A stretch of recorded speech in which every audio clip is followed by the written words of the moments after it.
Hey guys, in today's video I'm going to be painting a quintet of skeletons. I'm trying to get in the Halloween spirit, and I know it's going to be here in no time. So I thought I would draw and paint some goofy skeletons for you guys. And in this instance I'm actually using a sketchbook that I have that's brown. I guess it's kind of like brown craft paper, I think they may call it. The whole sketchbook is this brown paper. I've never used it, not yet, so I thought this would be a perfect time to do that.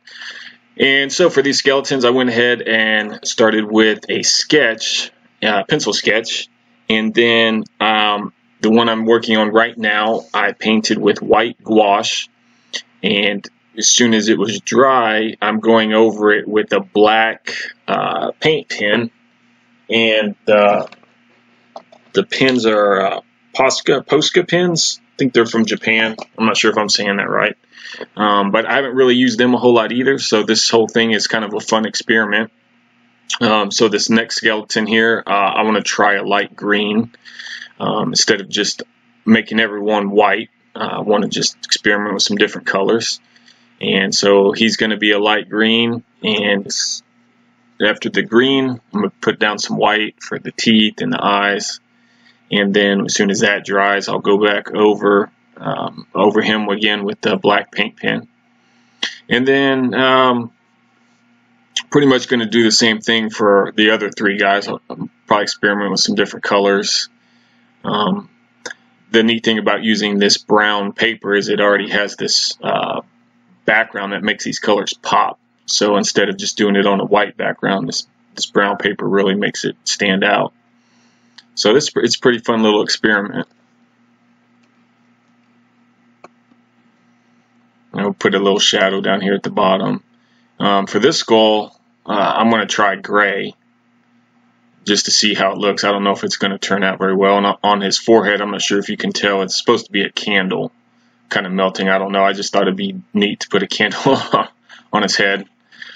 So got the gray down.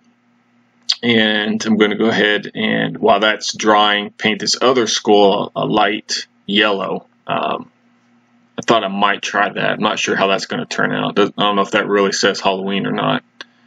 Now that I think about it, I might have should have done that one in orange, but I didn't. And I'm going to go back over here and add some white. One of the neat things about doing a couple of these at the same time is while one color is drying, I can move to another skull and work on that one. And so it's good practice, good fun. Go ahead and put some yellow down for the candle. Trying to keep it loose and fun and simple. Just seeing how these turn out. They could be future studies for maybe a more detailed or larger piece. I'm gonna go add the white on this other skull here for his eyes and his teeth. Just kind of jump back and forth. Go ahead and start on this bottom one. I'm gonna paint him white, but now looking back, orange would have been a good idea, but I don't know. He might actually end up looking like a pumpkin if I had done that, so I don't know.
And after all the paint dried, I sat there looking at the skulls and went ahead and added a few more details here and there, so you can check that out. Hey guys, hope you liked that video. Thanks for watching. If you did like it, go ahead and hit a like down there for me or subscribe. And if there's anything you would like to see me draw, just leave a comment and I'll get right to it and give you a shout out. Thank you very much. Have a good day.